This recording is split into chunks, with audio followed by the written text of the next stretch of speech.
Assalamualaikum warahmatullahi wabarakatuh. Selamat pagi, Bu Nursini Nugraheni, SSI MPD. Kami dari kelompok 8 pendalaman materi matematika akan mempresentasikan hasil diskusi kelompok kami mengenai garis dan sudut. Sebelum itu, izinkan saya untuk memperkenalkan diri saya dan anggota kelompok 8 terlebih dahulu. Perkenalkan, nama saya Regina Sinur Hamida dengan NIM 1401421529 sebagai moderator. Selanjutnya, Amelia Nurhaliza Putri dengan NIM 1401421526 sebagai pemateri pertama. Selanjutnya, Laili Khairina Zulfa dengan NIM 1401421527 sebagai pemateri kedua. Dan yang terakhir, Ulul Azmi Adinda dengan NIM 140142152928 sebagai pemateri ketiga. Materi yang akan kami presentasikan diantaranya adalah garis yang meliputi pengertian garis dan kedudukan dua garis, serta sudut yang meliputi pengertian sudut, macam-macam sudut, hubungan dua sudut, dan hubungan antar sudut. Selanjutnya, kita memasuki materi yang pertama, yaitu pengertian garis, kemudian dilanjutkan kedudukan garis yang akan dipaparkan oleh Amelia Nurhaliza. Kepada Amelia Nurhaliza, saya persilahkan. Baik, terima kasih, Regina. Di sini saya akan menjelaskan tentang garis. Garis adalah kumpulan titik-titik yang banyaknya tak terhingga dan memanjang kedua arah berlawanan. Garis biasanya dilambangkan dengan huruf-huruf kecil seperti K, L, M, N, dan lain-lain. Garis dibagi menjadi dua macam, yaitu yang pertama ada garis vertikal, garis yang tegak lurus, dan yang kedua ada garis horizontal, yaitu garis yang mendatar atau sejajar horizon. Selanjutnya ada ruas garis. Kurva lurus yang berpangkal dan berujung karena terdapat titik pada pangkal dan ujungnya. Bisa dilihat di gambar. Yang kedua ada sinar garis, yaitu sebuah garis yang diawali dengan satu titik, kemudian melanjut berderet ke satu arah ujung lainnya membentang tak terbatas. Selanjutnya, macam-macam kedudukan garis ada 4. Yang pertama yaitu sejajar, berpotongan, berhimpit, dan bersilangan. Yang pertama yaitu sejajar. Sejajar adalah dua garis disebut sejajar jika kedua garis tidak berpotongan atau bertemu dan jarak kedua garis tetap. Kedua garis memiliki kemiringan atau gradien sama. Kedua garis terletak pada satu bidang. Yang kedua, berpotongan. Dua garis disebut berpotongan jika kedua garis bertemu di satu titik dan kedua garis terletak pada satu bidang. Yang ketiga, berhimpit. Dua garis disebut berhimpit jika kedua garis berpotongan di dua titik atau lebih. Kedua garis memiliki kemiringan yang sama dan terletak pada satu bidang. Yang keempat, bersilangan.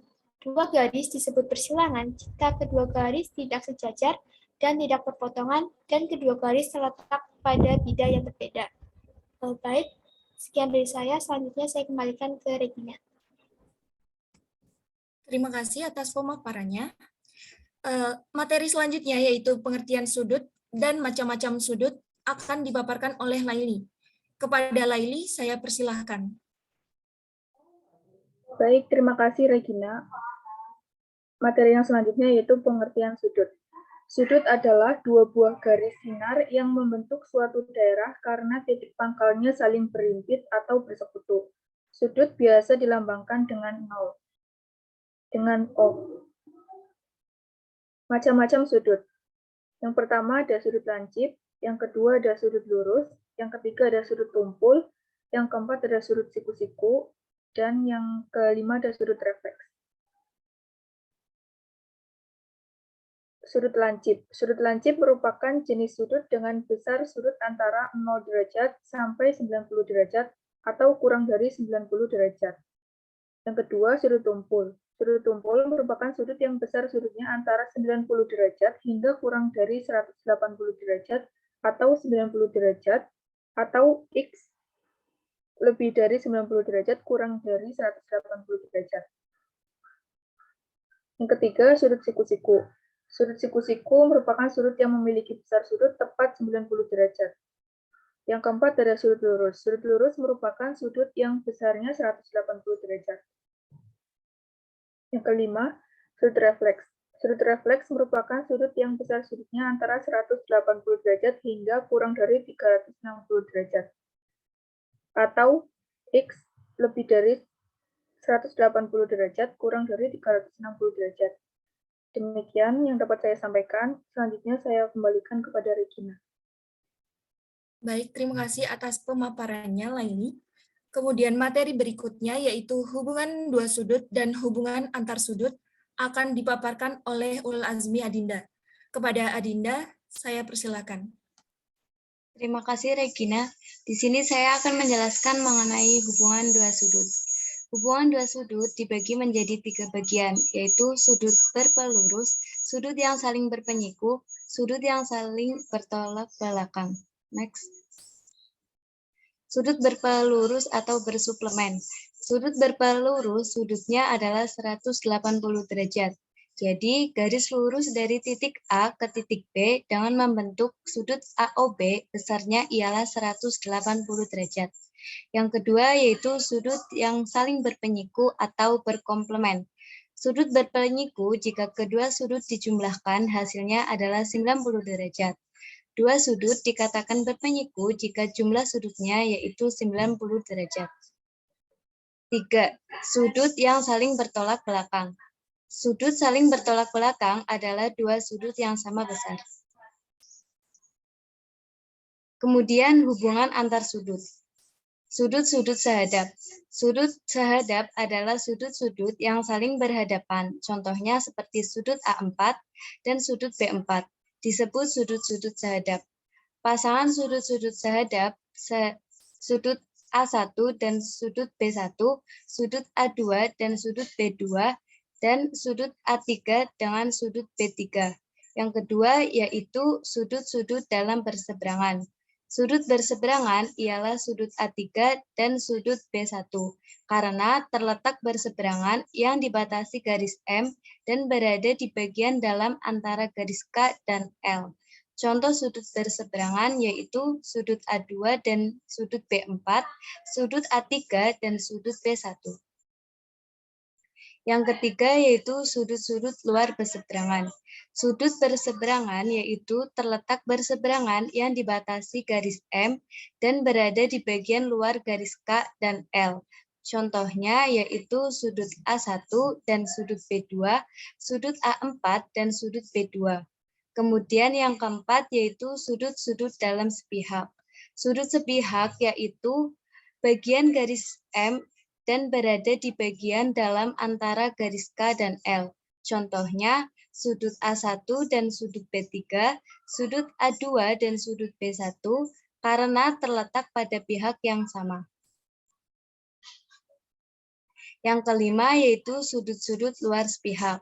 Sudut luar sepihak terletak pada pihak yang sama, yaitu bagian bawah garis M dan berada di bagian luar garis K dan L. Contohnya yaitu sudut A4 dan sudut B3 dan sudut A1 dan sudut B2 disebut sudut-sudut luar. Sekian pemaparan dari saya kembalikan kepada Regina. Terima kasih. Baik, terima kasih atas pemaparan dari Ulul Azmi Adinda. Selanjutnya, apabila teman-teman memiliki pertanyaan mengenai materi yang dipaparkan oleh kelompok kami, silakan bertanya melalui forum diskusi di Elena, dan bagi teman-teman lain yang ingin menjawab pertanyaan, bisa menambahkan jawaban pada forum diskusi di Elena. Sesi pemaparan materi telah selesai. Oleh karena itu, perkenankan saya untuk menyampaikan kesimpulan pada presentasi kali ini. Garis adalah kumpulan titik-titik yang banyaknya tak terhingga dan memanjang kedua arah berlawanan. Berdasarkan bentuknya, garis dibedakan menjadi dua macam, yaitu garis vertikal dan garis horizontal. Kedudukan dua garis di antaranya adalah sejajar, berpotongan, berimpitan, dan bersilangan. Sudut adalah dua buah garis sinar yang membentuk suatu daerah karena titik pangkalnya saling berimpit atau bersekutu. Macam-macam sudut diantaranya adalah sudut lancip, sudut tumpul, sudut siku-siku, sudut lurus, dan sudut refleks. Hubungan dua sudut meliputi sudut berpelurus atau bersuplemen, sudut yang saling berpenyiku atau berkomplemen, dan sudut yang saling bertolak belakang. Hubungan antar sudut meliputi sudut-sudut sehadap, sudut-sudut dalam berseberangan, sudut-sudut luar berseberangan, sudut-sudut dalam sepihak, dan sudut-sudut luar sepihak. Sekian presentasi dari kelompok 8, pendalaman materi matematika. Terima kasih kepada teman-teman yang sudah menyimak presentasi kelompok kami. Kami menyadari dalam penyampaian materi ini masih terdapat banyak kesalahan. Untuk itu, kami meminta maaf sebesar-besarnya. Akhir kata dari kami, wassalamualaikum warahmatullahi wabarakatuh.